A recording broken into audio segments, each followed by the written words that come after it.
Sun Chao bought a gold ring for only 9.9 yuan, believing he had made a great deal, but the moment he turned the ring, he was transported to a zombie apocalypse where food was extremely scarce. In that world, only 3 eggs could buy a beautiful blonde with blue eyes to warm him up at night. A single pound of pork could be exchanged for an arsenal of weapons and ammunition. But gold and money had absolutely no value there. Only food counted as real hard currency. Fortunately, Sun Chao had come through with 2 freshly harvested buckets of tomatoes. Thanks to his agility, he managed to survive several zombie attacks. But suddenly, a red-haired girl appeared in front of him, and before Sun Chao could understand what was happening, she forcibly dragged him back to his base. She pulled out a whip and demanded, "Why did you invade our base? Were you up to something? With monsters everywhere, where did you get those precious tomato cubes? Did you do something to them?" Another girl nearby got so scared that she spat out the tomato she was eating. He complained, "Sister, if you didn't want me to eat, you just had to say it. I checked it, it only has a little pesticide residue." It turns out that those sisters were known as the twin flowers of the western city, the eldest Senjia Yao, and the youngest Senjia Mei. Seeing this, Sun Chao quickly begged, "Please let me go first. It's okay, I come from another base. I just want to make a deal with you guys. If you help me with some tasks, I can provide even more everything. Tomatoes." Zen was surprised. "Do you still have more? But exactly, what do you want us to do? Don't tell me you're a slave owner." When Sun Chao kept silent, she pressed him even more, asking if he had any other food. She and Jimei shouted excitedly, "I want vegetables and eggs." Hearing those strange requests, Sun Chao finally realized that he had really fallen into a world where food was the rarest treasure. He asked cautiously, "So, what can a basket of tomatoes give me here?" Jia Yao touched his chin and replied, "About 6 energy modules or more than a dozen rifles of laser pulse. If you want to buy slaves, you can even exchange them for 6 beautiful women." Hearing that, Sun Chao couldn't help but be tempted. After all, he had been single for 18 years. Perhaps in that world, he could finally enjoy life with women in his arms.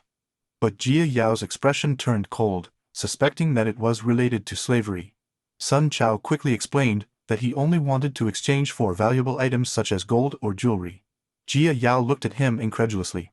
"Those things have been useless for years. Who are you really?" Sun Chao lied, saying that his base was rich in resources and needed such frills to please women. "Since you need food, and we want gold and jewelry, then we can negotiate." As soon as he said that, Jia Yao became interested. After discussing the details, he accepted without hesitation. However, a tomato could only be exchanged for, at most, 10 kilos of gold or something of equivalent value. As for those 2 buckets, consider them as a deposit. Jia Yao approached Sun Chao and said, "From today, Jia Mei and I will be responsible for your safety. You can move freely, but you must stay within sight of me." Sun Chao made up an excuse saying he needed to use the bathroom. Jia Yao nodded, dismissed him, and told him to move further away so as not to disturb them, while they were enjoying the tomatoes. Outside, Sun Chao felt both lucky and nervous at the same time. "If I bring more food in a few days, when I'm rich, I won't have to worry anymore. For my parents' medical expenses or for my sister's tuition." With that, she twirled the ring on her hand, planning to return. The next instant, a spinning vortex opened above his head. In less than 2.5 seconds, Sun Chao was transported back to the real world, just as he was about to gather more supplies. He was seen by his neighbor and son. She pointed at him and shouted for him to pay back the 10,000 yuan that her family had borrowed. Sun Chao could only beg him to wait a little longer, promising to pay as soon as he had the money. But Aunt Sun replied, "I have already waited 5 years. Those 2 weak sick people in your family might as well die soon so you can save the money and pay me." Those words instantly lit a fire in Sun Chao's chest. He hit the wall and said, "Say one more word about my family, and I'll kill you. I'll pay you tomorrow with interest. Now get the hell out of here." Scared Aunt Sun Chao. He backed away, but it backfired, saying, "Daring brat, do you dare to scare me? If you don't pay tomorrow, don't blame me for whatever happens." Without wasting any time, Sun Chao went to the supermarket, bought 2 buckets of vegetables and a box of eggs, preparing to get rich in the apocalypse. He turned the ring and the transfer began. Again, but the instant he arrived, a gun was pressed against his forehead. In front of him was Jia Yao. "Welcome back. Now tell me, why did you disappear yesterday?" Terrified, Sun Chao quickly explained that he had come back to get more supplies. Look, I brought something for you guys. But before he could finish speaking, the food in his hands suddenly disappeared. It turns out that Jimei had already grabbed everything, salivating, while shouting, "They are really vegetables and eggs." Soon, Sun Chao was already preparing a banquet. One of the sisters was biting into a tomato, while the other was devouring cabbage, tears streaming down San Jiamei's face. It had been so long since we had eaten fresh vegetables like this, but Jia Yao was still suspicious, demanding to know where that food came from. As far as I knew, within a 10-kilometer radius of the base, there was nothing but zombies and mutant beasts. Sun Chao just said not to ask too much. Stay with me, and I promise you will have meat to eat. Hearing that, Jia Yao's eyes flashed. He immediately offered to take him to the villa's district to collect gold and jewelry, letting him take whatever he wanted. He left Senjiami behind to guard the base, ordering him to kill any intruders in the place. After changing into his combat suit, Zhao Yao threw Sun Chao a pulse multifunctional device. It not only served for communication and tracking, but also for detecting nearby radiation levels. Fix it in the car, she said casually. When Sun Chao saw her vehicle for the first time, it was left standing open.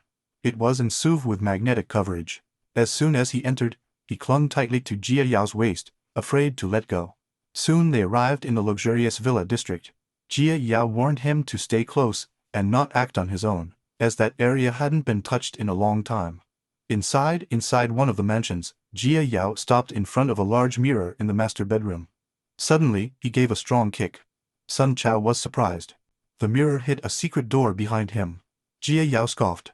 In those days, my house was much more luxurious than this. She blew the lock with her laser pulse rifle. When the door opened, a golden ship immediately caught Sun Chao's attention. Her heart raced. It was a galley of pure gold. Selling her into his world would make him rich overnight. Then he noticed a gold ring nearby. Anything kept in a safe had to be valuable. Suddenly, a deafening rumble echoed from outside. Jia Yao's expression immediately turned serious. He leaned over to the window to check. It was a gang from the southern suburbs, the same scoundrels who always wanted to sell the sisters as slaves. At that time, they were being attacked by giant mutant wasps. Jia Yao scoffed, "Well done." Although attacking them now might solve the problem once and for all, he preferred to hold Sun Chao and jump out of the window. Upon landing from the second floor, Sun Chao sprained his ankle. Zen was surprised that you had never taken the genetic enhancement serum. Your body is so weak that 30 eggs could ensure you a dose.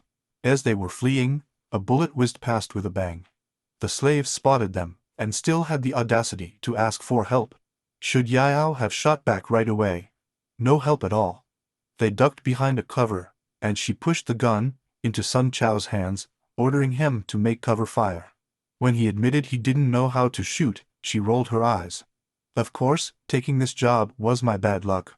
He then threw a light grenade and an insect-repellent smoke grenade at the enemy. The slaves, confused by the chaos, fired a hail of bullets in his direction. Fortunately, Jia Yao's combat suit activated his defense system. One shot barely grazed his arm. He quickly jumped into the bumblebee floating car, accelerating with Sun Chao. They barely escaped with their lives. Back at the base, Senjime let out a cold growl, visibly irritated. Sun Chao immediately apologized, promising that he would not bother her again. Senjime tended to the sister carefully, applying bandages and injecting a restorative serum. In an instant, Jia Yao's wound completely healed. Sun Chao was speechless. The medicine worked like a miracle. Maybe he could even heal his parents. He decided to gather more food as soon as possible. He said goodbye to the sisters, promising to bring even more delicious food next time. Back in the real world, the first thing Sun Chao did was to sell the golden boat. Several gold shops refused to buy it, as it had no invoice, but when desperation struck, a pawnshop owner showed great interest in the object. His intercontinental antique store never asked questions and accepted all kinds of merchandise. When Zhu Faiwan saw the golden ship, his eyes almost jumped. Sun Chao was planning to sell it for the common value of gold, but after carefully examining it with a magnifying glass, Zhu Faiwan was elated. He declared that it was pure high-quality gold and offered to buy it as a piece of art. Consider it a friendly business, weighing 1,796 grams. Moments later, Sun Chao's bank account shone with 740,000 yuan. Finally, I had money in hand. The first thing he did was to pay Aunt Sun with full interest. He coldly warned her that if she insulted his family again, he would never forgive her. That night, lying in bed, Sun Chao thought about the future. He would buy a house for his parents and hire a caretaker. The next day, he returned to the apocalypse with plenty of food. I'm back. However, the moment he appeared, Sen Hieyao pressed his weapon against his forehead again. The vigilance of the sisters never fell. When they recognized him, they finally relaxed. Sun Chao smiled and took out cured meat and sausages. The sisters brightened up as they tried those oddities again. After eating, Senjime let out a satisfied rash. He joked with a laugh, "Mana, why don't you marry brother Sun Chao already? That way we would never worry about food again." Sen Jieyao blushed, smacking his sister on the head. "Cheeky girl, selling me out so easy." Then, she got serious. "We need to go to Linyang base to stock up and buy another combat suit. Are you coming?" Sun Chao's heart raced. "Of course, I have a lot of things to buy too." With that, he threw two black bags to the ground. Inside there were not only vegetables and fruits, but also a lot of meat. Jaime's eyes sparkled with excitement, and she smiled mischievously. "Mona, maybe you really should marry him. You'll never find another man like that." Senjiao's face turned red. "Stop talking nonsense or you. I'm gonna shut that mouth." The three of them got on the bumblebee floating car and set off towards Lin Jian base. When Sun Chao saw the immense fortress for the first time, he was impressed. According to Sen Jieyao, the Lin Jian base was built like a fortress, surrounded by electric fences and mines, so that no ordinary mutant beast dared to approach. At the entrance, everyone had to stand in line and pass the card. Zen reminded Sun Chao that all transactions in there were done with digital credits. 1 egg could be exchanged for 2 credits. With a B, the card was accepted. The guard scoffed. Well, the twin flowers of the western city are now raising a man." Sen Jieyao replied, "Shut up and do your job." Once inside, Sun Chao was dazzled by the sight of advanced technology everywhere. But first of all, they had to surrender the weapons. He was reassured by saying that the residential and commercial areas were completely safe. At that moment, a man in a camouflage uniform passed by dragging a blonde woman with blue eyes. He shouted to the crowd, "Straight from the southern districts, 10 credits, and it's yours for 1 night." Sun Chao swallowed hard. Only 5 eggs could buy a woman. Sen Jieyao quickly warned him not to involve his cold voice. "They may look human, but for a piece of food, they would cut your throat and take everything you have." Sun Chao raised his hands, assuring that he had no such intentions, and insisted on going at once to the exchange. At the mall, Zen placed the food on the counter smiling, helping him turn everything into credits. The clerk was surprised by what he saw. There were not only eggs, but also fresh vegetables, and even 3 kilos of pork. "Oh my God, where did you get that from?" His bald colleague quickly interrupted him in whispers. "Don't ask if you don't want trouble. Maybe this guy is a young teacher of some great base." The first clerk immediately dropped by and processed the exchange without further ado. Soon, the meal was converted into 470 digital credits. Zen and Jimei celebrated animatedly, pulling the sister to go shopping. Sun Chao laughed. "Come on, choose whatever you want today, it's on me." But that display of wealth soon attracted stares from people with bad intentions. Unaware of the danger, Sun Chao followed the 2 sisters through the bustling market. His mouth almost dropped when he saw the scene. I could hardly believe it was real. Rows of combat matches were on display, A-class destroyers, B-class assault units, C-class air dominators, everything I could imagine. Too bad I didn't know how to pilot any of them. I could only drool. To make matters worse, the sisters left him there, leaving him wandering alone. Irritated, Sun Chao wished he could leave a 1-star review and fire them on the spot. Still, I knew I needed equipment. That was the apocalypse. If he wanted to survive, he couldn't keep hiding behind women. He checked the shelves and picked up an automatic pistol. After confirming the purchase, he started looking for more survival items. Meanwhile, the hunters following him entered a bar to inform the chief. When the subordinate mentioned that Sun Chao had fresh pork and vegetables, Tiger's eyes narrowed, his icy voice demanding confirmation of the details. The bully bowed down, swearing that the information was solid. Tiger knew well that anyone who flaunted pork at that time was very tasty. If they succeeded, the band would live in luxury for months. He ordered his man Lao Lu to prepare an ambush in the western surroundings. By then, Sun Chao had already purchased a complete set of equipment and exited the market, satisfied, holding his new weapons. He finally felt that he had some means of protecting himself. Soon the sisters returned from shopping and found him at the meeting point. Seeing him with new equipment, Senjime scoffed.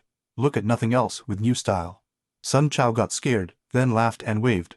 They saw. Zen analyzed it with a smile. Not bad, at least you understand that survival comes first. By the way, we already spent all the money. Sun Chao froze. How so? Didn't they say it was a fortune? The sisters exchanged a smile. Of course it was. That's why we buy so many good things, brothers. Sun Bai. Those prickly crystals were amazing. You have my eternal gratitude. Sun Chao almost choked. By eternal gratitude, you mean your stomach, don't you? Senjime laughed uncomfortably. Don't worry about the details. After loading the supplies at the base, Sun Chao was ready to return to his brothers. Unaware that Tiger and his gang had already set up an ambush on the way, Lao spotted the approaching flying car and shouted, "Boss, they are coming." Tiger's eyes sparkled with excitement when he gave the order. "Guys, get ready. Don't kill the fat sheep. We need them alive to make a profit." At his command, the gang raised their weapons and unleashed a hail of bullets. Explosions rang out, and the flying car was engulfed by fire and smoke. Tiger stared angrily at the burning debris, cursing at his men. "I didn't say they shouldn't be killed. How the hell are we going to profit now?" He spat on the ground, calling the idiots exploited in vain. He ordered his goons to check the scene. All they found was smoking remains. Before they could understand, a low hum filled the air. Tiger's eyes narrowed. I knew that sound. It was a missile cutting through the sky. An explosion ripped through the field, and several thugs were instantly vaporized. In the distance, Senjiami was admiring the fireworks with a smile. One shot, one soul, was worth every coin that Sun Chao paid. The survivors looked around in panic. What the hell had just happened? Tiger's jaw tensed. He realized that they had fallen into a reverse ambush. The flying car was a disguise, a decoy to lure them into a death zone. I could already feel the second wave of fire coming. He shouted orders. Finish with whoever is shooting at you. Now, Sun Chao saw the hunters regroup and advance in his direction, his face tense with worry. Fully armed, the raiders were advancing. Like wolves, Sun Chao shouted to Senjime. They are coming straight at us. Senjime rolled her eyes, clearly irritated. She looked at the enemy advancing to the front, divided by doubt. Hand-to-hand combat was not his strong point. When the enemies approached, he sighed, with no choice, time to release the floating cannons. The drones were launched, climbed high into the sky, and organized in formation. Holding his heavy cannon, Senjime smiled mischievously. There is no problem that firepower does not solve, and if it exists, it just means that I need more firepower. The leading looter was instantly obliterated by a ray of incandescent light. Others fell in heaps, casualties mounting rapidly. The survivors scattered in terror. One looter sensed the danger, but before she could warn the others, she was vaporized by the discharge. A single bandit stared at Senjime in disbelief. The drones were still buzzing overhead. He did not believe that such weapons would be sold to civilians, but before he could understand it, Senjime's cold gaze decreed their end. He too was obliterated by the explosion. The floating cannons rained down purifying rays like divine light, eliminating all the advancing looters. Senjime laughed victoriously. My sister was right. There's nothing that one shot won't solve. If there is, I'll just make the next one bigger. Meanwhile, Senjime had already flanked from the rear. A shiver ran down Tiger's back. He turned his head, only to be greeted by a storm of gunfire. Senjime set hell free. The shots rang out, and his men dropped like flies. Sweating profusely, Tiger shouted, "The moment she lands, kill her." But Yao was no fool.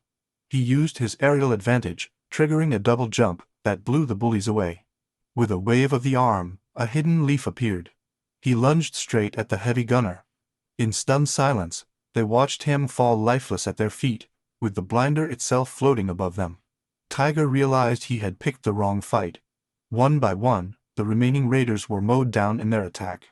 In desperation, Tiger pulled out his gun with bloodshot eyes and frantically fired at her.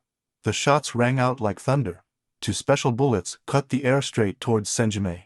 She sensed the danger and tried to dodge, but it was too late. She was hit and fell to the ground, losing her balance. Senjime and Sun Chao ran towards her, hearts clenched. His pillar of support had fallen. Tiger smiled wickedly when he saw that his bullet hit her, but he didn't expect Senjime to get up and shoot back.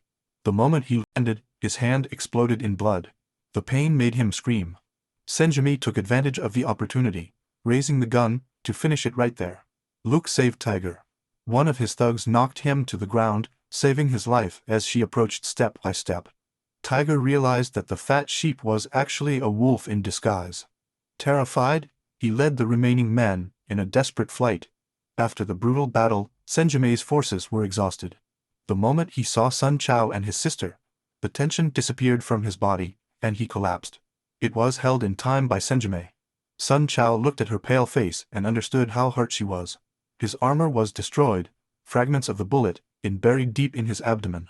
Weakened, Sen Jia ordered to be taken back to the Lin Jian base, insisting that only Dr. Su could remove that kind of special projectile.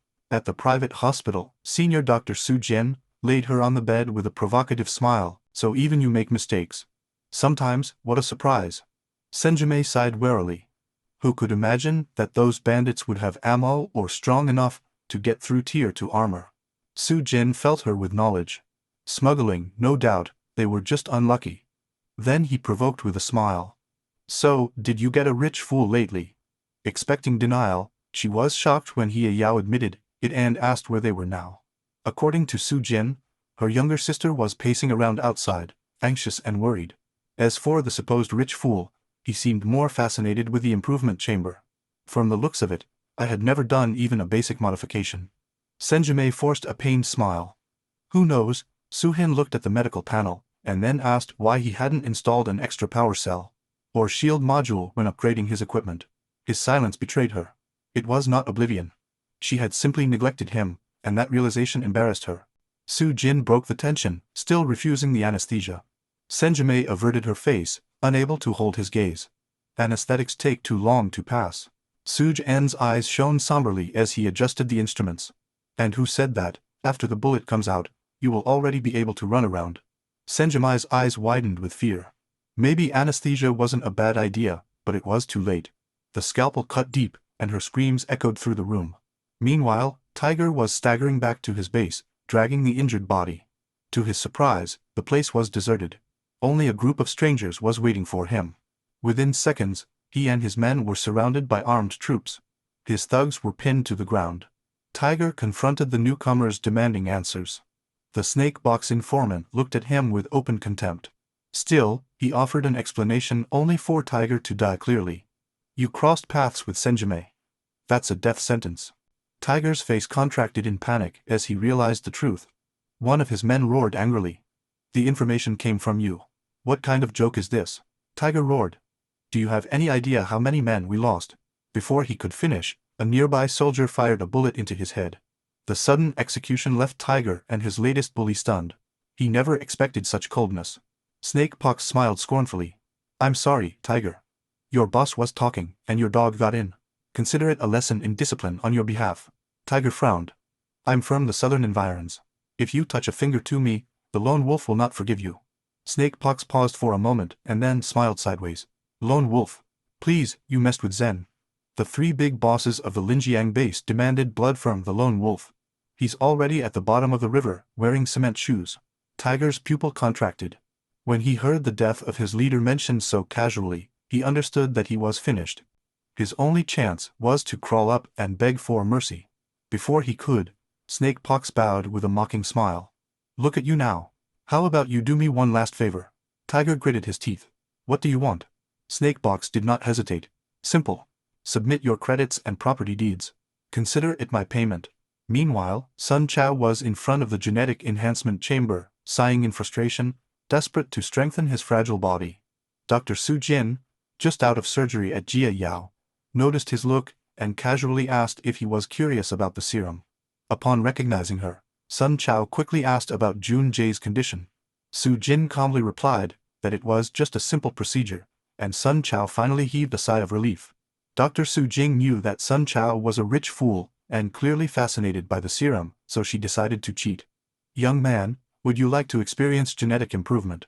Sun Chao froze at the proposal, then his face lit up. How much does it cost? Su Jing touched his chin. 800 credits. Fees are accepted.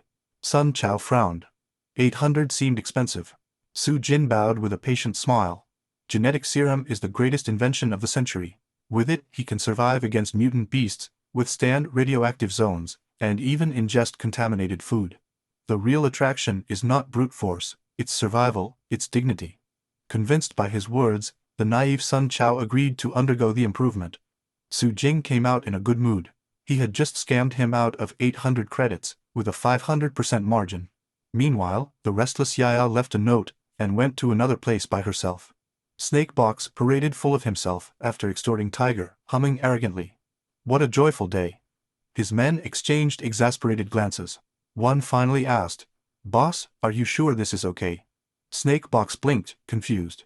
The subordinate clarified, "Leaving Tiger alive, that will not bring problems." Snakebox burst out laughing.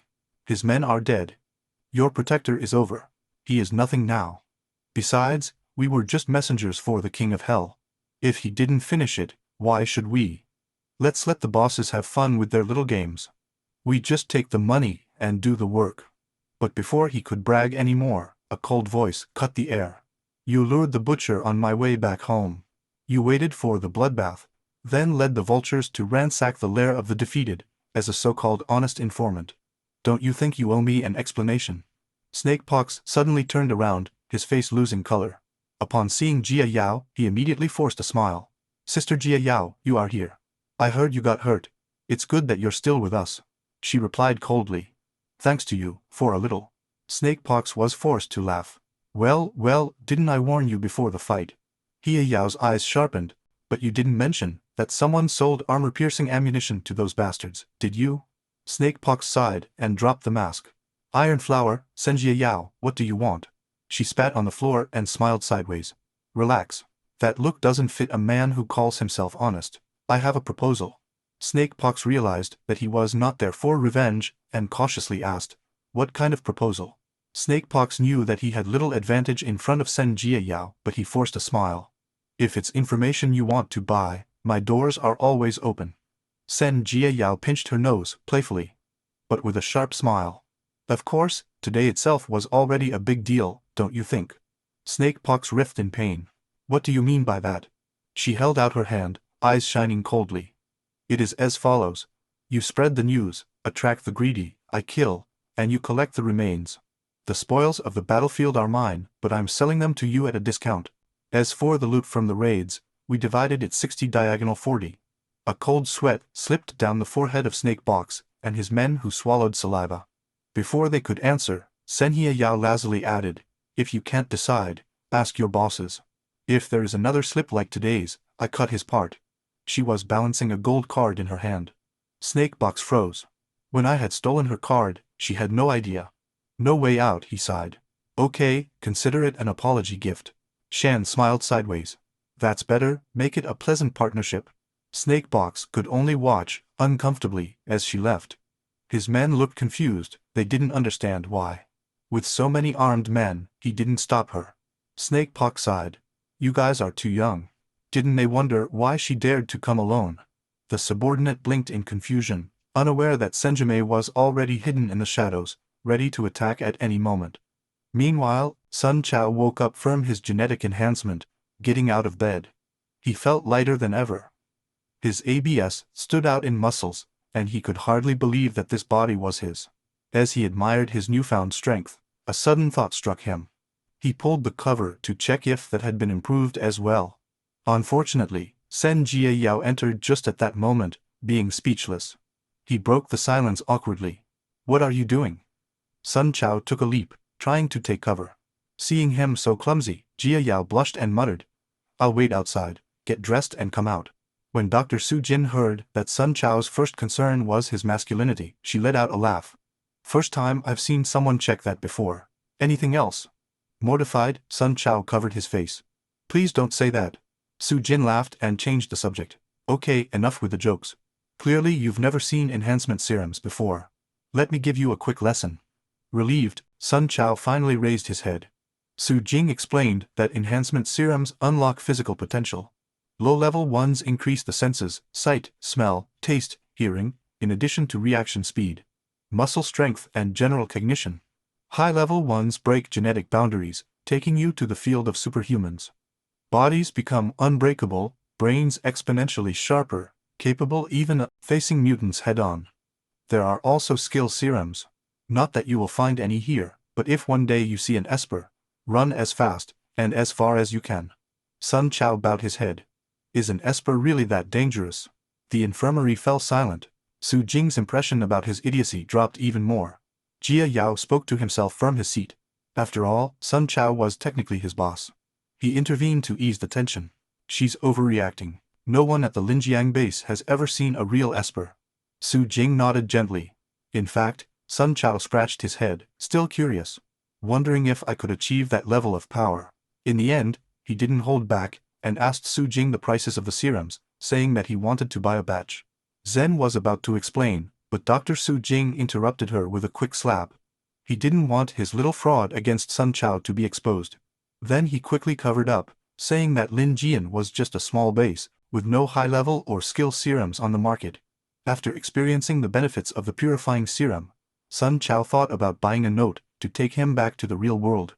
Even if Lin Jian didn't have such serums, he still wanted to gather information. According to Jia Yao, a high-level serum started at 10,000 credits.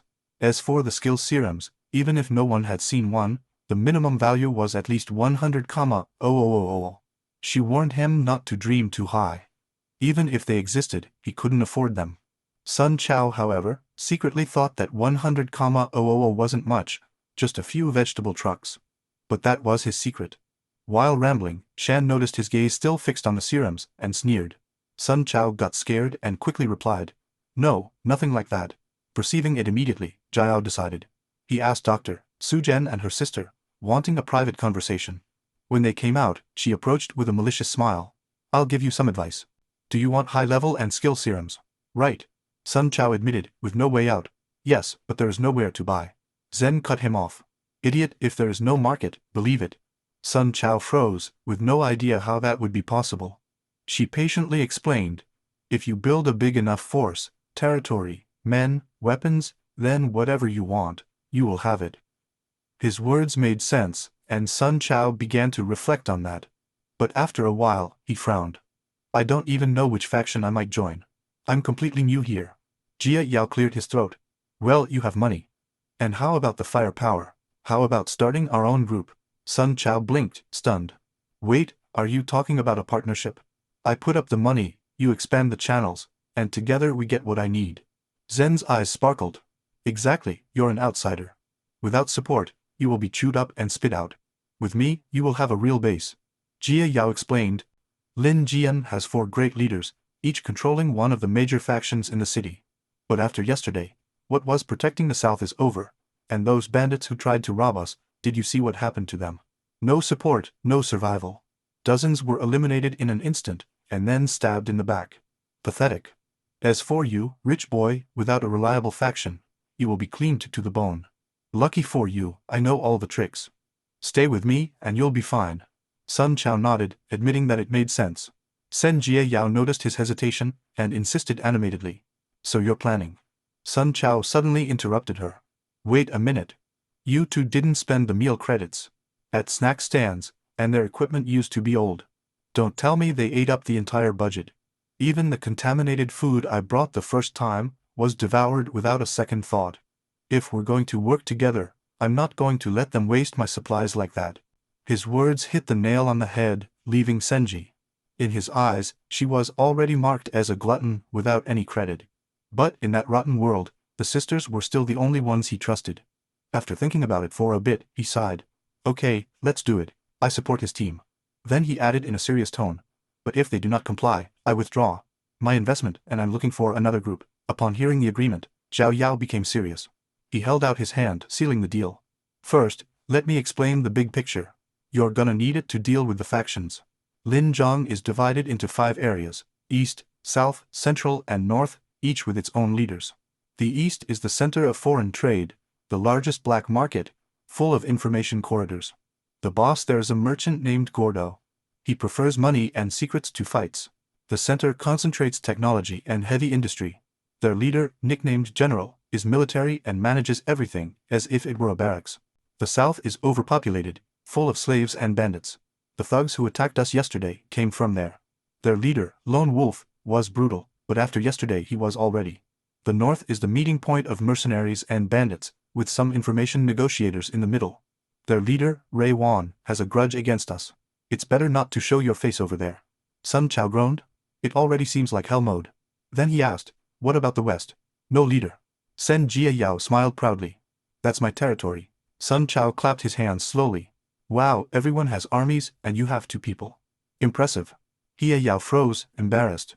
It's a complicated story. He quickly added, but the west has enormous potential. Rich reserves, ancient ruins. Treasures can be found all the time. Sun Chao arched the sea and the bad side. She admitted, monsters, a lot of them. The development role is almost impossible, so no one dares to touch the area. Sun Chao frowned. So why didn't anyone take it away from you? Zen just opened his hands. I didn't say it's mine. The next day, when Senjime learned that her sister had allied with Sun Chao, she asked suspiciously, Mana, are we really going to associate with him? He's so weak. Chen Jia Yao looked uncomfortable and didn't know what to answer. He only managed to mumble, Jimei, shut up, please, I'm begging you.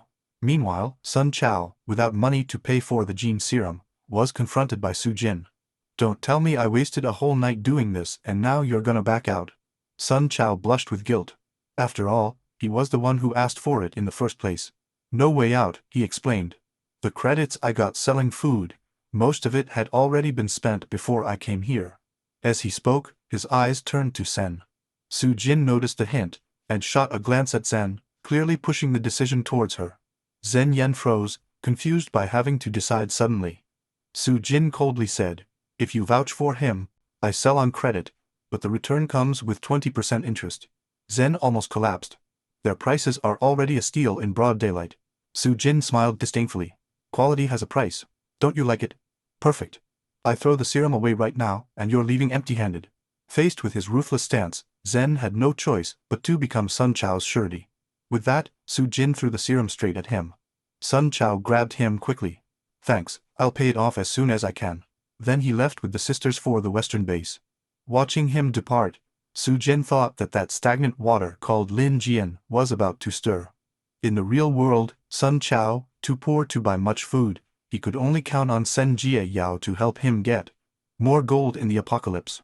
Jia Yao, curious, asked, why does your base need so much gold? Jia Mei complained, seriously, why do you only want useless garbage like that? Sun Chao explained, uncomfortable, it's not useless. Besides gold, antiques and works of art also count. My base is rich, no. We're short of food. What is missing are the things that you consider worthless. Zen scratched his head. It's just the 3 of us. Even if we find gold, how much can we carry back? Sun Chao panicked. Then we can buy from others. Zen looked at him like he was an idiot. Exchange food for gold. I died. Day of laughter. He paused and added, seriously, if you really want gold, there's only one way. Sun Chao frowned, confused. In what way? Zen led Sun Chao to a burly man. When he saw her, the man smiled. Welcome, he added with a laugh. I never thought that the twin flowers of the West City would finally come to support our business. Zen ignored the flattery and coldly stated his demands. Curious, Sun Chao whispered to Zen Jimei. What place is this? Jimei replied without emotion, slave market. She said it bluntly and stopped talking to him. At the transaction table, Sen Hie Yao stated, I want 12 people, 8 men, and 4 women. Only fighters and skilled workers, and make sure they are equipped with the basics. 12 slaves meant a big deal. The boss happily accepted and quickly lined up the candidates. After buying the lot, Sengen set off with them, ready to start collecting gold. These new people would also serve as reserve members of the team she was forming. Sun Chao shot a glance at the slaves, piled up in the vehicle. No words came out of them. The silence was suffocating, he muttered in frustration, so quiet. Zen understood what he meant and answered coldly. When life and death are uncertain, who has the courage to talk? That's what being a slave does to people. Sun Chao leaned forward asking, didn't the 2 of you always said that you hated slaves? Zen nodded disinterestedly. Yes, we hated them in every sense of the word. After that, the car sank back into dead silence. As they were approaching the destination, Zen finally said, fine, we will attack the residential block first. After they exchange for whatever they need, we release these people. Sun Chao frowned. Unbeliever, Do you guys free slaves that you just bought? That doesn't seem like you, Shansen retorted. What's that supposed to mean? Before Sun Chao could reply, Senjime interrupted. We arrived. Outside, dilapidated buildings and abandoned cars lined the streets. It was clear that they had reached the target. Zen took them back to the villa district. According to Jimei, after Sun Chao left, they had checked the area again and hidden all the easy-to-find gold there. Under the orders of Jay, the slaves got out of the car and started working. The men carried boxes while the women gathered minor valuables. Yao shot a glance at Sun Chao. Take whatever you want to take. Outside of that, stay out of it. Feeling that he was not welcome, Sun Chao sighed. Okay, I'll stay out. To speed up the process, Senjiamo called. Do the job well, and there will be rewards. But the slaves only scoffed. So the twin flowers of the West City also use slaves. What's the difference? In the end, we are still cannon fodder. Rewards, don't make me laugh. Zen's veins tensed when he replied. Do you think I'm talking nonsense? A slave spat on the ground. Aren't you? Zen did not flinch.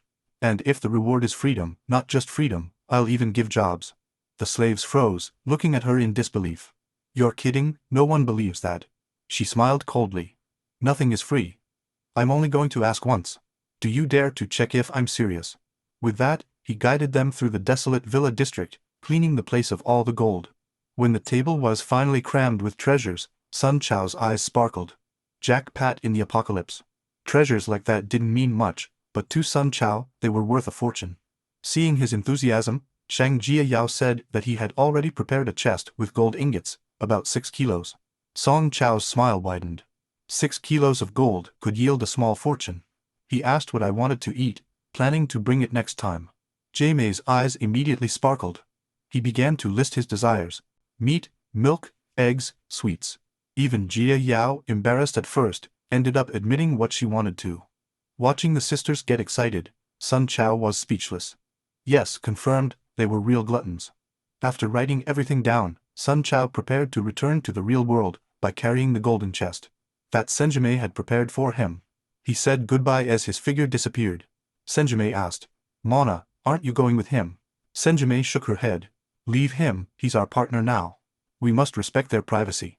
Let us fulfill our promise and give the reward to the slaves. She was surprised. Wait, are you really serious? He gave himself a calm look. If you distrust people, don't use them. If you use them, don't be suspicious. With that, he led his sister into the living room. The slaves watched them with confused expressions. Zen raised his voice. Here are their contracts along with the codes to unlock the explosive necklaces.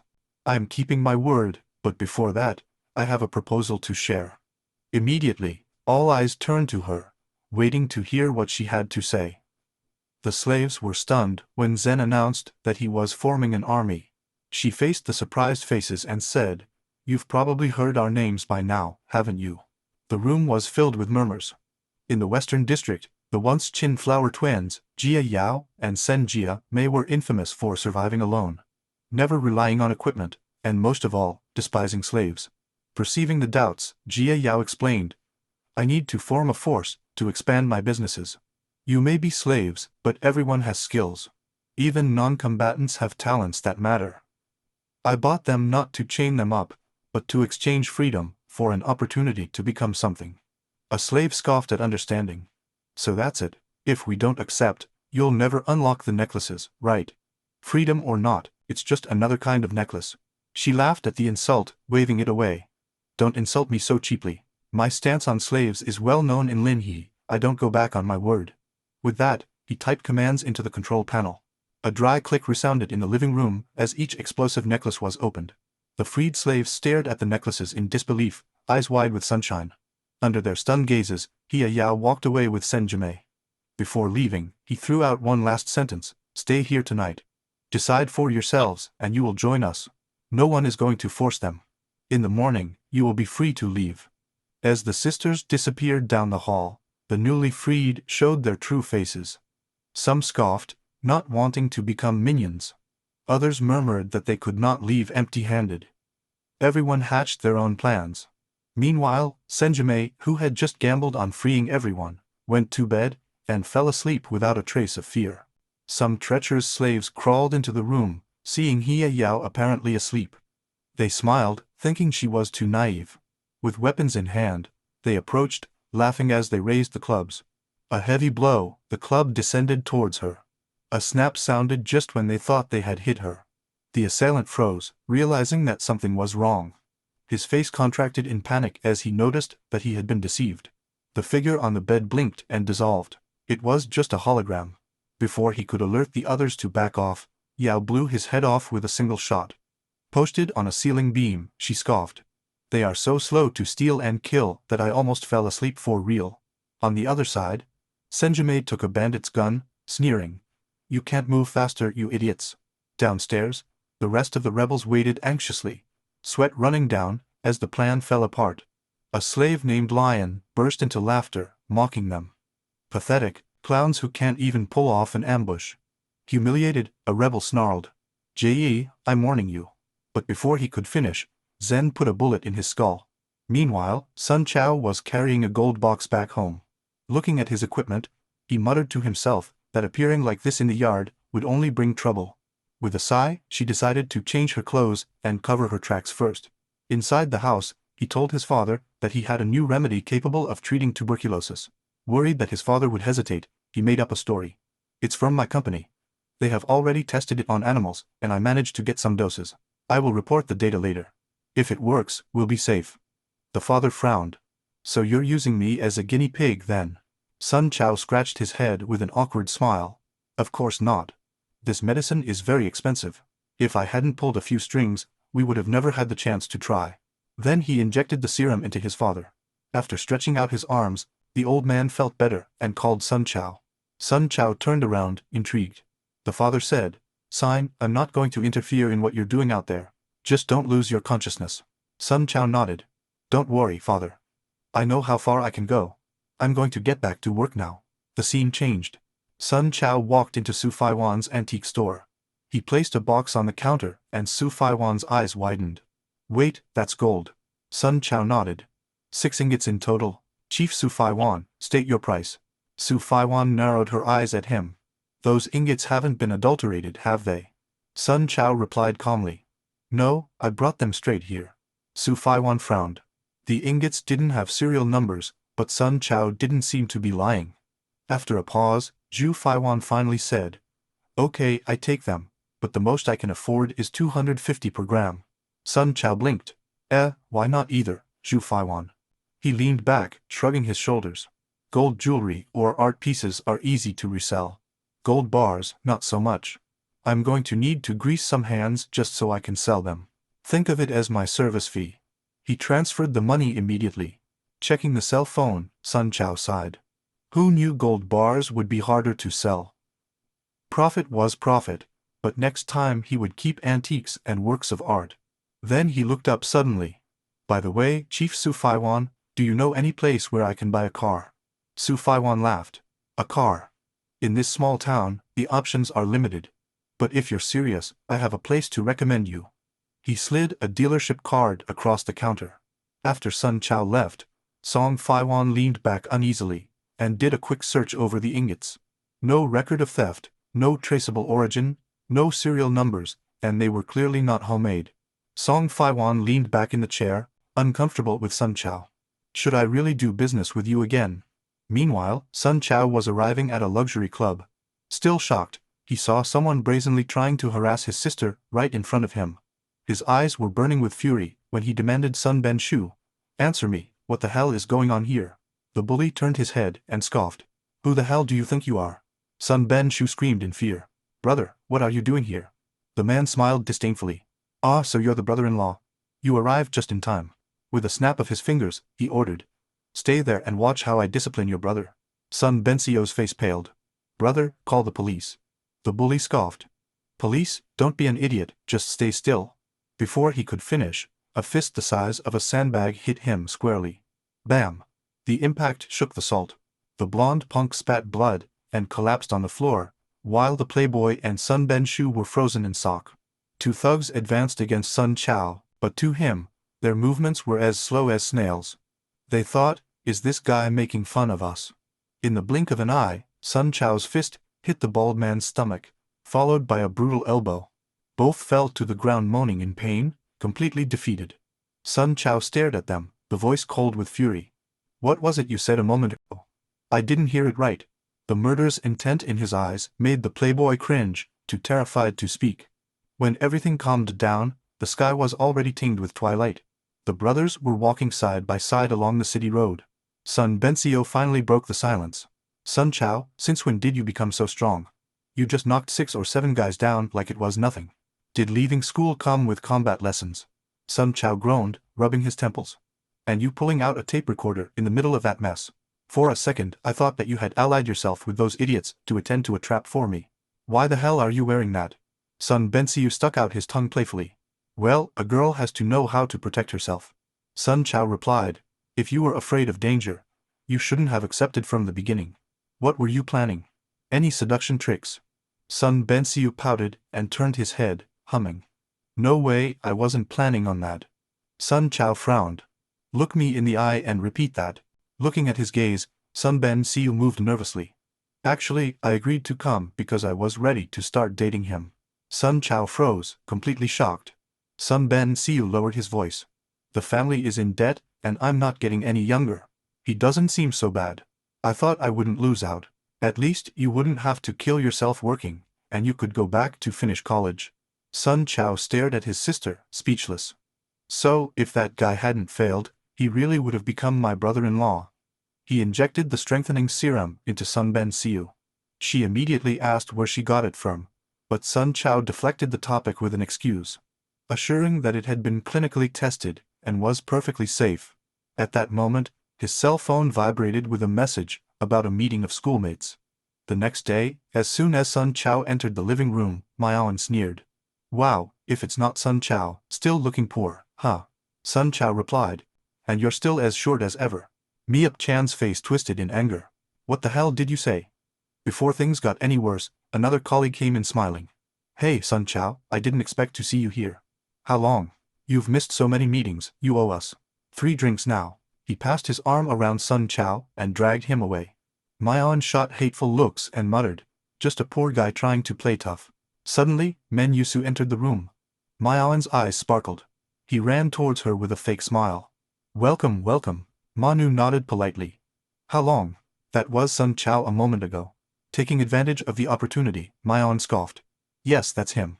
Poor to the point of pity, and still believes something, but he doesn't even have a job. Manu frowned. Talking behind a partner's back is not exactly good behavior. Myaon panicked, forcing a smile. You're right, I'm going to control myself. At that moment, a girl ran over and took Men Yusu by the hand. Come on, everyone is waiting for you. Watching her walk away, Myaon's eyes flashed with greed. Men Yusu, the daughter of the president of Mantech, had as much intelligence as beauty, elegant, cold, the best in the class. She was already being groomed as the next boss of the family business. A lot of guys at the meeting had the same thought. If I manage to conquer it today, I will skip years of effort. On the other side of the living room, Men Yusu sat down with a drink in his hand, and casually asked, Does anyone know how Sun Chao is doing lately? Someone shrugged his shoulders. I heard that his family went bankrupt, he couldn't afford college, and dropped out. Chao Yan immediately provoked. How is that? The corporate princess interested in poor Tun. It looks like a soap opera. Men Yusu turned his head, and coldly replied, Don't be ridiculous. Still in his heart, muttered Strange. I was sure I saw him arriving in a rather expensive car. He sighed inside. Leave it, it's none of my business. Better to focus on finding someone useful for the company. She asked, Sanyan, have you ever worked on any big biotech projects? He shook his head. She questioned a few more colleagues, but they all admitted to not having any such experience. Most were still running after internships. She felt disappointed. Of course, none of us are veterans yet. No thesis, no projects, hoping to find talent here was naive. He decided to have a quick meal and leave early. Meanwhile, Myaon appeared showing off with a glass of wine. Sun Chao, come on, drink with us. Sun Chao shook his head. No, I came driving. Myaon insisted. Don't be boring, relax. Even if you get drunk, no one will laugh at you. Inside, he was smiling contentedly. As she watched Men Yusu show off before her, Sun Chao might be poor, but he still had status in the class. If he managed to beat him at drinking, Men Yusu would certainly notice, he added with a smile. Don't worry, if you get drunk, I'll take care of getting you home safely. Sun Chao sighed and raised the glass. Miaoan, who had already taken an anti-shock pill, was bragging inside. I couldn't wait to see Sun Chao make a fool of himself while he was shining. But, after a few rounds, it was Miaoan who collapsed and vomited on the spot. The class burst into laughter. Wow, Sun Chao, I didn't know you put up with alcohol so much. Sun Chao greeted calmly. Just something I learned working out there. He thought to himself, without a sign of drunkenness. Is that the effect of the gene serum? By that point, Miaoan was already completely finished. He threw his head back and roared. This is not fair. He pointed his finger at Sun Chao. Why does everyone want you, but no one wants me? Sun Chao frowned. Miaoan, I don't remember offending you. With a red face, Miaoan growled. It's your arrogant attitude. You're just a poor bastard. You should grovel, not act like I'm superior. Some colleagues ran to drag him from there. Stop it, Mao. Let's get you to the bathroom before you throw up everything. At that moment, Manhua's cell phone vibrated. He looked down, it was his father calling. That's weird, I didn't let him know I'd be at the meeting tonight. Why call now? He motioned to Zhaoxin, indicating that he needed to leave. Answering, he said softly, Dad, what happened? The father's voice was grave. Find a quiet place. I need to tell you something important. Shortly after, Manhwa entered the bathroom, and lowering his voice, asked, Well, what happened? The father's answer was direct, keep calm. The council decided to cut off the research project for which you are responsible. The words stunned her. He took a deep breath to pull himself together. Why is that? Did something go wrong? Exactly, he replied. The company's cash flow is in trouble. We can't keep throwing money at your lab without results. The council is furious. I can't hold them back any longer. Manhwa came out of the bathroom with a pale face. The weight of the collapse of her project was crushing her inside. Walking past Sun Chao, he ended up listening long enough to put the pieces together. Genetic serums, he thought to himself. The moment Manhwa came out, Miaoan blocked his way, pushing a drink towards her. Drink this, she shook her head. No, I need to come back to the company later. Before he could finish, Miaoan barked. Enough with the excuses. Drink up. He, reeking of alcohol, scoffed. What's the problem, princess? Too good to drink with me. Manhwa's lips contracted, irritated by his words. Zhaoxin intervened annoyed. Hey, show some respect, you drunken idiot. Other colleagues tried to calm Miaoan down.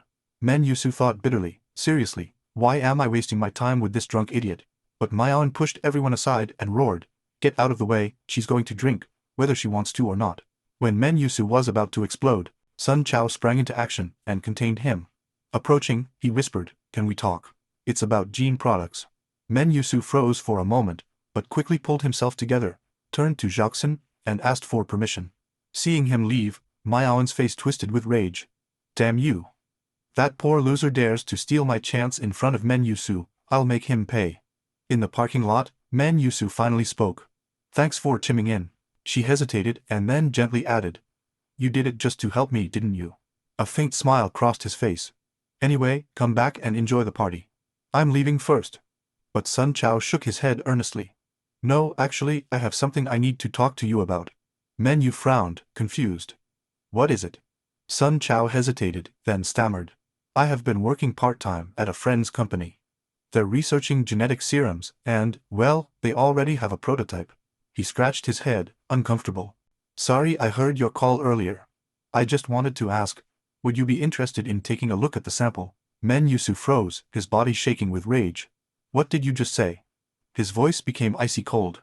I appreciate what you did back there, and I'm not going to blame you for listening, but don't you dare insult biological research. Taking him by surprise, Sun Chao nodded nervously. No, wait, that's not what I meant. Manhwa abruptly interrupted him. Do you have any idea what genetic research really means? Laboratories worth tens, even hundreds of millions of dollars are needed. The best scientists in the world working day and night, sacrificing their lives, only to sometimes prove that he is a quiet one. Dead end. Every year, billions are burned without any guarantee of results. She looked at him angrily. And you come to tell me that a backyard lab created a genetic serum, and you expect me to take it seriously. His emotions got out of control. Passing by him, she murmured coldly. Thanks for the offer. If I'm interested one day, I'll get in touch. When Sun Chao realized, Manhwa had already opened the car door, started the engine, and accelerated into the night. Sun Chao felt a wave of frustration. How did everything go wrong so fast? I said something wrong, he gritted his teeth. He didn't even leave a number or a card. He just blurted out a telamo. That basically means he doesn't believe in me. But damn, I really have the product. The next day, with the help of Chief So Fi Wan, Sun Chao managed to buy a large shipment of supplies for home. He sat down his father and his younger sister. My friend is out of money. I've been helping him, and he gave me an initial fund. I bought a supermarket. From now on, you can also help manage. Dad, you won't have to tear yourself up in the mines anymore. Then, he asked his sister to separate some vegetables and fresh meats to give to Chief So Fujian as a way of thanks. She frowned. Are you sure it's okay to send just this? Sun Chao laughed. Don't worry, we don't have much besides fresh produce. That never fails. He lifted a whole box of vegetables over his shoulder as if it weighed nothing. Sister's eyes widened. So much food, and he didn't even break a sweat. Sun Chao thought to himself. His father's appearance is already better. His body was clearly recovering. That gene serum is terrifyingly effective. After saying goodbye to the family, he loaded the supplies into the car and drove to the periphery, turning the ring on his finger. A gigantic vortex opened up in the sky. In the blink of an eye, both the man and the vehicle disappeared from view. On a deserted highway of the apocalypse, a lightning bolt broke the silence. A thunder spirit materialized, crackling with static, and then, boom! A heavy off-road vehicle came out of nowhere, falling on the asphalt. This was still carrying the momentum of the sudden teleportation, and shot out of control down the road. Sun Chao held the steering wheel with all his might, struggling to stabilize the vehicle. The momentum was gradually decreasing, until this finally skidded and stopped. He let himself fall on the steering wheel, panting. What started as a crazy test, to see if the car could enter the wasteland, really worked. Recovering himself, he jumped up to check if the supplies had gone through. To his relief, nothing had been lost. That meant he could now transport even more goods between worlds. What he didn't notice was the mutant beast lurking in the shadows, eyes fixed and hungry on him. While Sun Chao was thinking if he should switch to his armor, the creature above him was drooling, getting closer. A thread of saliva fell on his protective suit. His instinct screamed danger. Without hesitation, he pulled out the firearm and pointed it upwards. The beast finally lunged at him.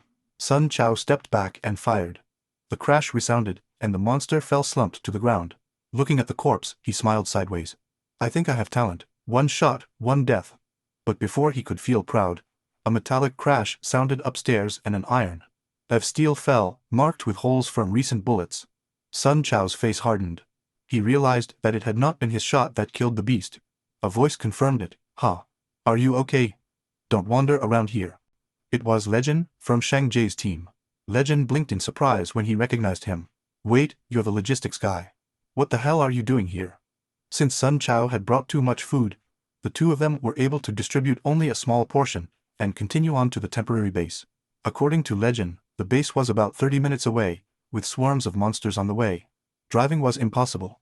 They would have to load the supplies by hand, and call for reinforcements afterwards. However, Sun Chao couldn't stop looking back at this. Are you sure? Will leaving the car here not bring problems? Mistaking his worry for fear about the food, Legend reassured him. Relax. Mutants don't care about dead objects. The supplies will be fine. Still, Sun Chao didn't feel comfortable. SV was new in every way. Leaving him there, in a wasteland infested with monsters, did not seem right to him.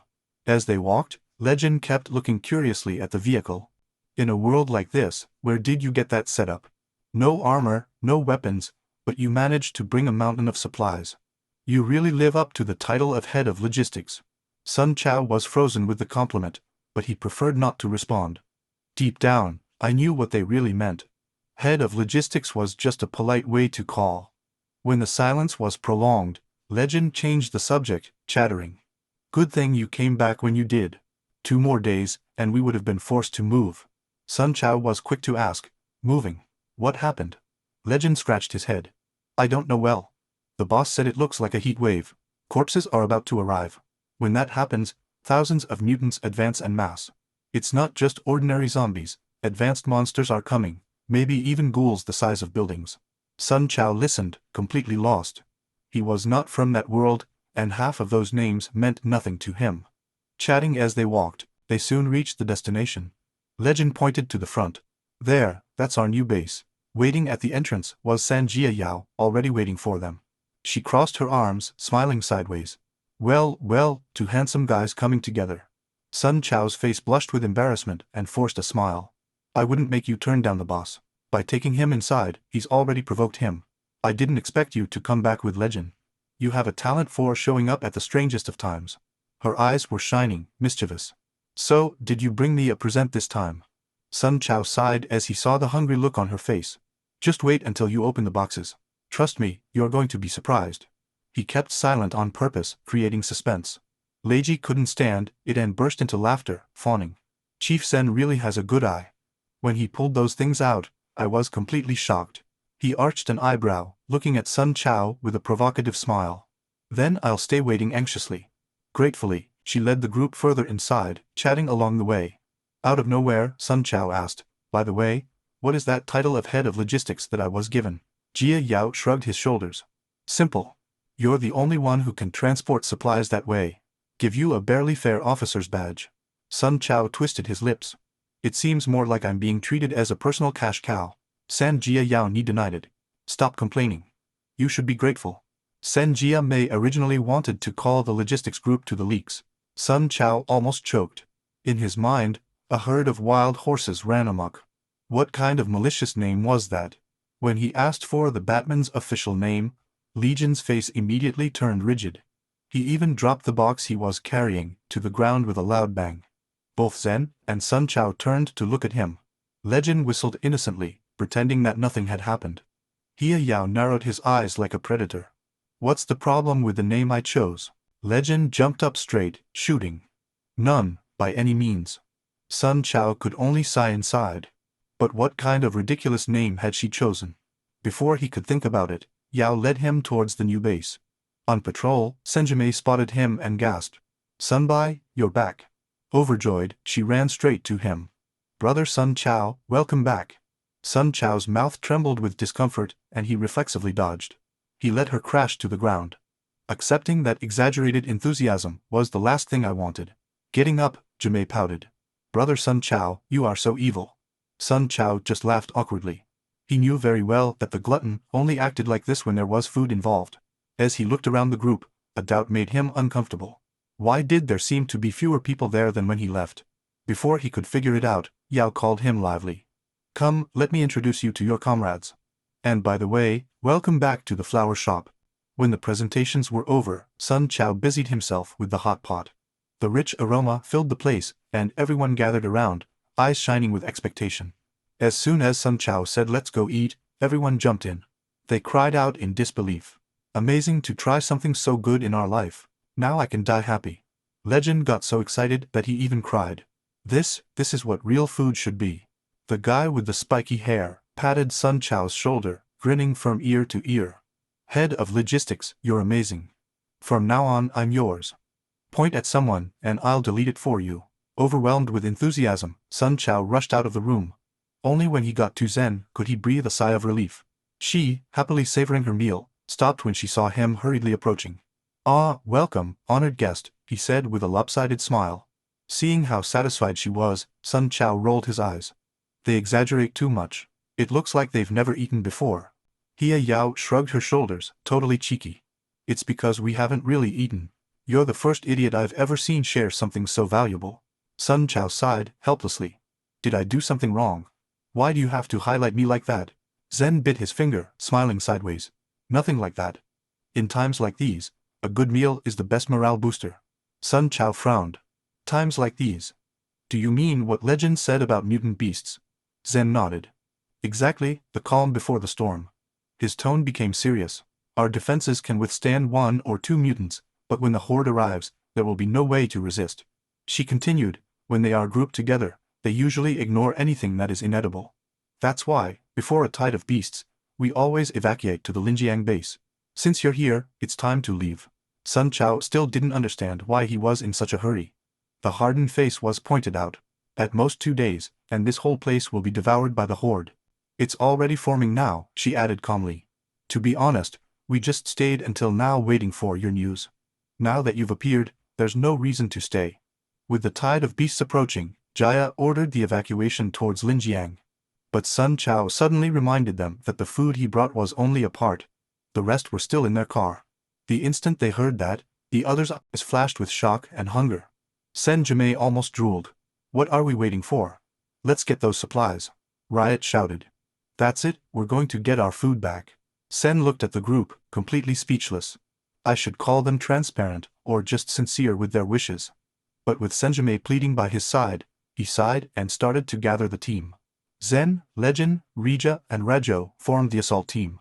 Meek, Minnie also and Senjime would provide fire support. As for Sun Chao, Zen threw him into logistics without hesitation. He looked at the companions desperately. Fisher, a writer who only understood about paperwork and planning. Then Sade, the doctor in charge of the relief. Cora, the cook in charge of the meals. And himself, who could only provide food. Together, the perfect non-combat team. Sun Chao almost collapsed. The group advanced and soon reached the place. Zen looked straight ahead, his face darkened. Legend sighed. As much as I hate to say it, this is the place. Sun Chao was dragged from the transport. He, confused, asked, "What is going on?" Jia Yao only pointed out. His parking space was now occupied by monsters. Huge and small mutants crowded the street. If they were there, the car and the supplies would have to be recovered. Over the communicator, Jia Yao gave a sharp order. Showtime. Our mission is to recover the cargo and the vehicle from Sun Chao, and then turn back. First, let's clean up the pests in front to recover the supplies. Sen Jia Mei fired the first shot at the wandering mutants. The cannon roared, flames lit up the night. The beast froze in confusion, and a projectile hit his skull. Boom! The gigantic creature exploded and collapsed in flames. Zen immediately ordered the assault team to advance. Sun Chao was paralyzed, completely overwhelmed. Their eyes widened in horror as waves of mutant beasts advanced against them. The first wave of mutants collided head-on with Legion's team, who raised the heavy shield. Legend roared dies and crushed a mutant dog to the ground with a bone crunch. But as soon as he was dealing with one, another beast jumped at him from behind. By the time he turned around, it was too late. Fortunately, the reinforcement arrived on time. Rilla sprang into action, the blade gleaming, the eyes sharp as ice. With a quick slash, he split the creature in two. Legend, catching his breath, shouted his thanks. A mid-level Forsaken was approaching, immense, his aura heavy and oppressive. Lane warned, "Be careful. That's a strong one." Rilla turned the blade casually, and answered, "Not enough to stop me." His sword flashed repeatedly. Within seconds, the creature fell to pieces. More Forsaken began to gather, surrounding them on all sides. Rilla's expression hardened, her grip on the weapon intensified.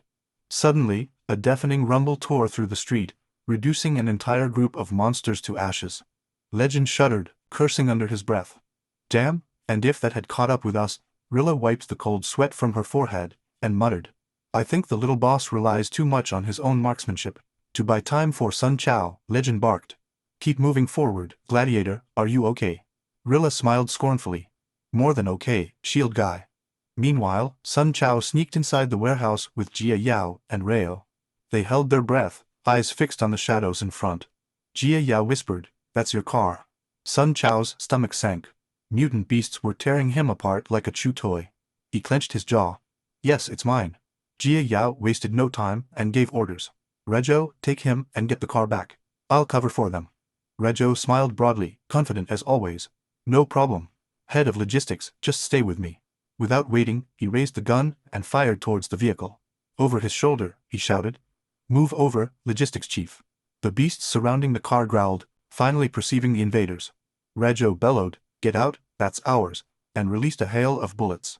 The mouth of fire lit up as the monsters staggered under the attack. The firefight roared, and the mutant beasts fell one after another under the closed fire. With Riot's suppressive fire breaking through, he and Sun Chao advanced to the car, still firing. "Ryo Trujillo, the head of logistics, starts that engine." Sun Chao opened the door and threw himself into the driver's seat, but before he could turn the key, a beast jumped out of the window with a growl. Terrified, Sun Chao shot blindly, but all the shots missed. When the claws were about to reach him, a laser beam incinerated the creature in half. Hie Yao's coverage came just in time. Ryo's urgent cries echoed in his ears. Finally, Sun Chao managed to start the engine with a deafening roar.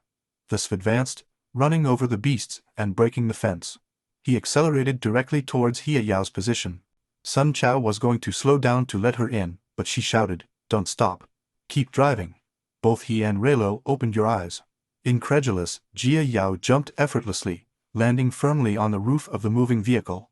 Without missing a beat, he opened fire, shooting down the herd that was coming behind. Between shots, she issued firm orders over the communicator, "Target secured. All units stand back now. Jia Yao, I'm sending my coordinates. Make a path through the rubble. The rest of you, get on board. We are heading to Linjian." Sun Chao almost choked. "Open a path," I heard right. An instant later, explosions shook the air, reducing the ruins in front of them to rubble, and opening a mirrored passage. Jia Yao executed the maneuver perfectly. Sun Chao sank his foot on the accelerator, heart pounding, driving his precious straight through the firestorm. As soon as they broke through the beast's encirclement, Jia Yao pointed to the front and declared, "Okay, let's go to the Lin Jia base." With the mission accomplished and the supplies secured, the team under the command of Jia Yao finally arrived at the Lin Jian base, where Dr. Su Jing was waiting for them. Dr. Su Jing looked at Jia Yao suspiciously. "Don't tell me that you are moving your entire base back to Lin Jian." Senna felt indifferent. "Of course not. The tide of beasts is coming in. That's all. We just need a temporary roof. I'm not an idiot to ruin myself by facing the wave head-on. Think of this as a loan from your place for a while." Dr. Su Jing frowned. "This is a private clinic, not a roadside inn." But he smiled sideways as he read the list. "Top-notch supplies." Dr. Su Jing's eyes sparkled. "Meat and eggs. I want that." With the demands fulfilled, his tone instantly changed. "Accepted. A box buys a month here." And he pointed to the wrecks in the corner. "And that junk over there. What's the story?" Sun Chao was crouched next to her, like a widower at a funeral, contemplating his destroyed vehicle, as if the world had ended. His face twisted with pain, eyes full of tears. Yao Yao tried to comfort him. "Come on, it's just a collector's car.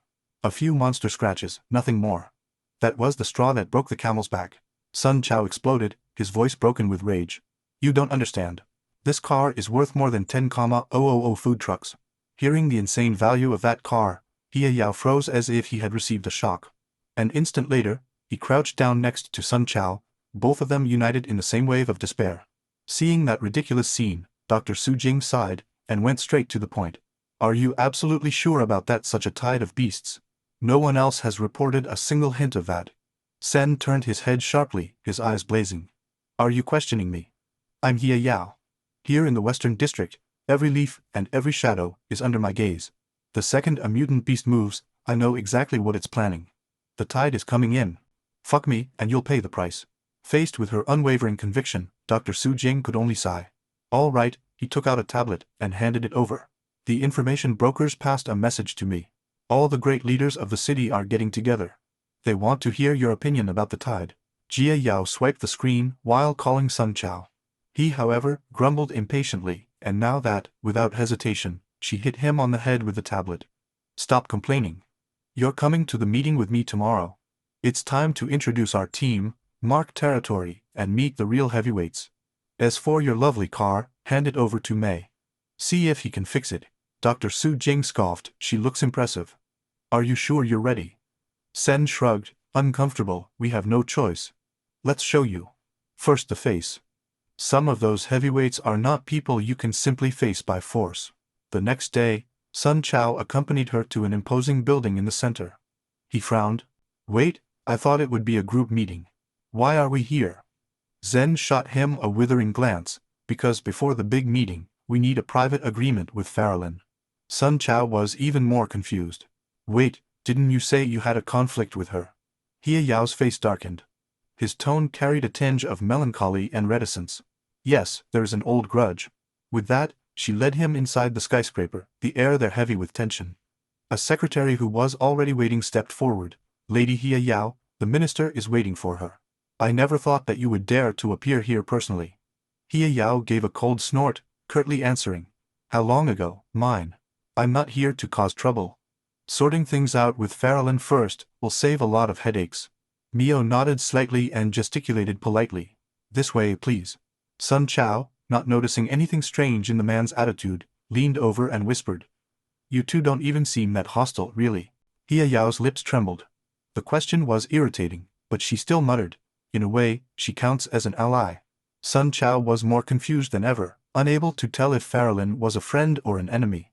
Guided by me, they soon entered the minister's office. The figure, inside, with his back turned, immediately recognized Jia Yao's footsteps. To Sun Chao's surprise, the infamous Farrellin was actually a woman. What surprised him even more was his reaction. His body was shaking violently as he repeatedly whispered Jia Yao's name. Then, under Sun Chao's stunned gaze and Mio's alert, Farrellin suddenly went berserk, lunging at Jia Yao like a possessed beast. Farrellin's eyes were glazed over, saliva dripping from his chin, as he stared at Zen, so long ago. "Come on, let me give you a kiss." Before he could finish, Jia Yao's boot landed squarely on his jaw.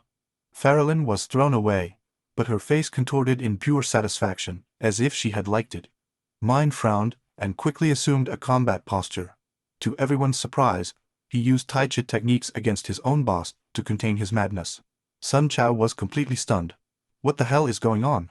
Did I join a circus? Farrellin's subordinates ran to restrain her, desperately shouting. "Enough, Minister Farrellin, calm down. Please stop losing your mind every time you see her in person." Farrellin, struggling uncontrollably, screamed at the top of her lungs. "Let go of me, just a kiss." Jia Yao's face darkened, speechless at that madness. Meanwhile, Mio seemed to want to disappear on the floor from so much shame. The humiliation of her boss was beyond any salvation. Eventually, Farrellin was contained by brute force, preventing the scene from completely spiraling out of control. Yao sighed and turned to Sun Chao, reluctantly giving an explanation. "Her name is Farrellin, a mixed-race minister of the so-called Population Censor Department. That controls the entire northern sector of Lingyan. Their job is to regulate population density, and, yes, that includes violent purges. His subordinates are mercenaries, brutalists and black market spies. That's why they call it the Lantern of Hell. And even worse," Jia Yao's lips curled in disgust. "She's a lunatic, a perverted lesbian without any self-control." Jia Yao's patience ran out. "I didn't come here to witness a circus show. Can we get straight to the point?" Upon hearing the change in tone, Farrellin's playful posture disappeared, replaced by a cutting seriousness, with an explosion of power. She broke the bonds as if they were paper, and, in the blink of an eye, appeared in front of Sun Chao and Zen. With a wicked smile on her lips. "My dear childhood friend, what do you want to tell me?" Zen remained sitting on the sofa, her gaze cold and firm. "About the beast tied at the meeting this afternoon. Don't you dare try to stand in my way." Farrellin, the insane fanatic of a few moments ago, now spoke with a chilling calm. "Relax, I have to take responsibility for the city too, don't I? But apart from you, no faction, not even the mercenaries of the West, has reported any sign of the beast tide." His words carried a weight of doubt. Jia Yao's response was icy, with a cutting tone. "I'll explain it at the meeting, but don't kid yourself. The tide of beasts is coming, and it will be massive." Farrellin studied her, raising the corner of his lips a little in a helpless smile. "You're still the same as always, brimming with confidence. So that's all you came for." Jia Yao's eyes sharpened, knowing that she had been read, and she spoke directly. "The open market here only sells second-line equipment. But I know that the Southern District used to have special ammunition capable of penetrating even that. If anyone can get them, it's you. I need to get my team together." Farrellin rested his chin on his hand, his eyes shining with malice. "Of course we can make a deal, but you have money." If it had been earlier, Yao would have been bankrupt, but now he smiled with restrained pride, pulling Sun Chao forward. He presented it without hesitation. "This is the Floriculture Logistics Officer, my business partner." Sun Chao, surprised, scratched his head uncomfortably and got up to introduce himself. Zen crossed her arms, confident. "It has a lot of rare items. The quantity may not be huge every time, but the quality is top-notch." Farrellin's eyes narrowed doubtfully, but soon a sly smile spread across his face. "All right, then I'll wait to see it with my own eyes." Mio added immediately. "If we are going to negotiate, we will need an advance bid and ask list." Jia Yao's lips curled into a thin smile. "No problem, consider it solved for now." As he turned to leave, he coolly threw over his shoulder. "The rest will be discussed at the meeting this afternoon." So when Jia Yao and Sun Chao left, Mio leaned towards Farrellin. "If we give this equipment supply line, it does not mean that we will miss any opportunity to touch the Western District again." Farrellin looked at the city skyline with a casual but resolute tone. "No matter, no faction will allow the Western District to fall into the hands of another. A faint smile appeared on his lips. Besides, Yahello already rules the West. Trying to take their territory would only end in blood. Cooperation is cheaper. In the afternoon, the council met. Leaders of all the great forces appeared by holographic projection. The beast tide was the only topic on the table. Farrellin opened the session. Let's go vote. Do we trust Yao's judgment on this beast tide or not? Wei Jun, from Lin Hai's security group, was the first to object. I understand that they want to support her, but now there is no sign of any beast tide in the vicinity. The head of the intelligence house immediately followed. Exactly, we haven't received any abnormal reports. Zen cut in sharply, his voice cutting through the air. Believe it or not, I don't care. But mark my words, this beast tide will be greater than you have imagined. His gaze swept the room, cold and firm. For the record, I didn't come to Linzhong to beg for his trust. I came here for teams and to build defenses. Jia Yao's straightforward attitude angered Wei Jun of security and the fat intelligence representative. Once again, she showed zero respect for anyone at the table. The only exception was Farrellin, who practically sighed, declaring that he totally trusted Jia Yao. Jia Yao shot him an icy look and replied, "Everyone knows your fixation, do us a favor and shut up." His gaze swept the room, the voice razor-sharp. "I'm not here to target anyone, but the entire Lin Jian base. No one knows mutant creatures better than I do." He leaned forward, his tone firm and cutting. "Yes, I am greedy, cold, selfish, and driven by profit. But when it comes to Lin Jian's safety, I don't lie. We've known each other for years. I hope they take a specialist's warning seriously." His eyes hardened. "Sure, you're free not to believe me, but if disaster strikes, don't expect me to bear your losses." With that, he lay back and was silent. The room became heavy. Some leaders could only sigh. Wei Jun and the intelligence representative shook their heads. They relied on numbers, not words. The stubbornness of them was noticed, and she sighed resignedly. "For data worshippers like you, nothing I say now will change your mind," she said, cold. "Okay, we'll talk again in a few days." With that, he cut the connection, disappearing from the virtual conference without looking back. So when the meeting was over, Hie Yao turned to preparations for the impending beast tide.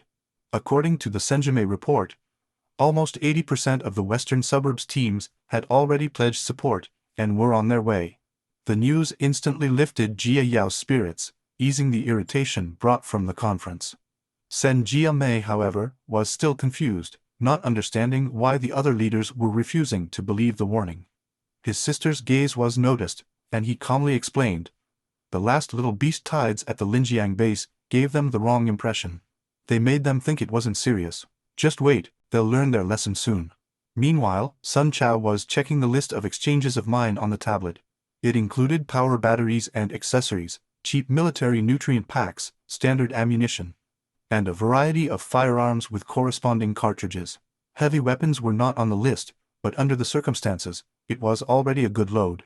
After confirming the agreement, Sun Chao instinctively stood up and reached out his hand to shake mine. The projection of her froze, looking at him confused. Only then did Sun Chao realize what he had done. Her cheeks lit up as she realized that she was just a hologram.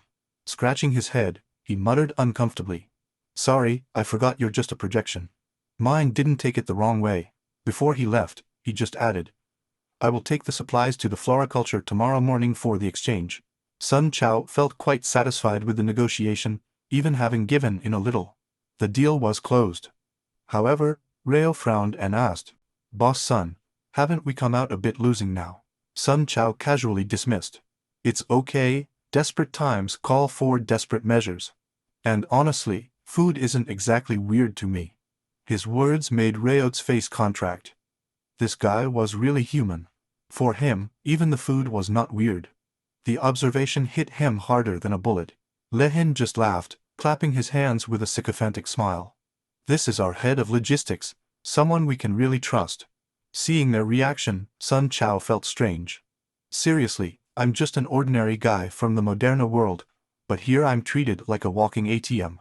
At that moment, Jia Yao came over after finishing his chores. "Provocative, what funny gossip are they hiding from me?" Riot fired. "Boss Sun just made a bad deal." Hie Yao's temper exploded instantly. "Didn't I already send you the price list? How come you still lost out?" Sun Chao quickly explained, "Given the situation, it is better to give up a little profit to ensure that the supplies arrive immediately. He added with a sigh. Honestly, the discount I gave is less than what we are paying Dr. Suj N for rent. The comparison left Jia Yao and Reo red with embarrassment, unanswered. Jia Yao finally reluctantly gave in. It's okay, when you put it like that, he let it go. To prepare for the beast tide, Jia Yao started gathering more allies. Meanwhile, Sun Chao continued to negotiate supplies with Mio, but the tension was increasing every day. Refugees fleeing the western suburbs were reporting that the tide of beasts was forming at an alarming rate. In less than noon, new types of mutant creatures, never seen before, were already appearing north of Lin's base. The discovery shook the leadership to its core, forcing them to convene an emergency council to decide the next step. Before the council could even come up with a plan, messengers rushed in with grim news. The East Branch of the Intelligence Bureau was already under intense attack from mutant beasts. Many managed to escape, but the overall losses were devastating. As for the southern district of Linjiang, in the dead of night, the monsters broke through the city's defenses. The disorganized residents were completely taken by surprise. Two slave camps were exterminated in an instant. With endless swarms invading, the southern forces collapsed, desperately clamoring for reinforcements. In just 2 days, the Intelligence Bureau had suffered catastrophic damage, and, outside the walls, more and more creatures were gathering. Even the bureau leader was starting to lose his cool. At that moment, the holograms of Hie Yao and the so-called appeared. King of Hell. Jia Yao smiled sideways and provoked. And then, Fatty, do you need a little help? The veins of the bureau chief jumped on his forehead when he replied, Why are you here, just to make fun of me? Jia Yao replied with a malicious smile, To make fun of you. Please, I've already done that. I'm here to talk business now. Hie Yao's provocative tone angered the fat boss, but he couldn't respond. I needed help, and the beast tide was already there. Whether I wanted to or not, I would have to face them head-on. The King of Hell broke the tension first. The southern district completely collapsed. The northeast is still holding out, but its defenses are at the limit. Ya Yao cut, sharp as always. The problem is not strength, it's efficiency. Our firepower is scattered, which makes the extermination of the swarm too slow. Then I have a proposal. Both the king and the bureau chief immediately perked up. What kind of proposal? Helion held up a single finger. We're going to attract them. Concentrating the beasts in one place, an induction plan. Once on the move, massive hordes of mutants went berserk, advancing directly against the emitters, attracted by the signals. The creatures lashed out like maniacs, running over everything in their path. Hiding in the shadows, Legend watched his movements, making sure the plan stood firm. I would go over the updates directly to Zen. Hearing that everything was going well, she finally allowed herself a faint smile of relief. Then your next order comes, set up another bait at the next point. Seeing the monstrous horde changing course, Lewin muttered in disbelief. I can't believe this is actually working. Rajo let out a low whistle. Yeah, it's crazy. Senjiam puffed out his chest with pride. If we didn't have tricks like that, we would have never survived in the West. The bait works by emitting a mixture of sound waves and chemical scents, creating pheromones that make the mutant beasts frantic under its influence. The creatures move forward like crazy, eager to devour the whole bait. Even conflicts are generated between them, scratching and destroying each other, until the bait is consumed or runs out. As long as new baits are installed, the path of the swarm can be redirected at will. At that point, Senjume added, convinced. This bait is our exclusive creation, and will soon be our biggest bargaining chip against the other factions. While they were talking and moving forward, the group reached the next installation point. Legend quickly ducked down, adjusting and activating the second emitter, making sure that the swarm was dragged out of the South District Hell. As planned, the hungry horde fell into the trap, advancing en masse towards the south side of the city. At every turn, the monsters attacked each other, disputing the devices and reducing their own ranks. Other groups, not knowing the trick, sprang into action at the sight of fewer beasts, eliminating the stragglers ahead of time. When stronger mutants appeared, reinforcements were called, multiple teams working together to keep the bait strategy intact. But, when everything seemed perfect, one of Hie Yao's scouts froze in horror. From the depths of the swarm emerged a colossal figure, a barbarian, mutant beast, king among the horde. At that moment, Jia Yao was still studying the battle map, completely oblivious to the appearance of the barbarian. He was pointing at the board, frowning. 2 hours ago everything was going in the right direction. Most of the hordes were moving south, but look, several groups in the east are gathering abnormally towards the mountains. While I was trying to understand, a telegraph operator rushed over with urgent news. A barbarian has been sighted. She froze from so that explained the strange movements. The barbarians were high-level mutants, not only monstrously strong, but also intelligent and capable of organizing others. Normally, they would absorb creatures around them into a tribe, and even evolve their followers into elite shock troops. A bearded fighter muttered in amazement. Fighting a barbarian is like facing an entire army of monsters. This has nothing to do with these tides of scattered beasts. The others became restless, their hearts clenched just thinking about it. They quickly turned to Yahello asking if she had any plans. She simply shrugged her shoulders and replied, "Which one else? Let's face it head-on." Shortly after, Yahello led his team to the location reported by the scouts. There they saw him, the colossal mutant barbarian, his terrifying form making the ground shake as he roared into the sky. The echo summoned countless creatures from the wasteland. Yahello's gaze hardened. "Attack first, take down your warriors fast. If the horde closes, we immediately retreat,"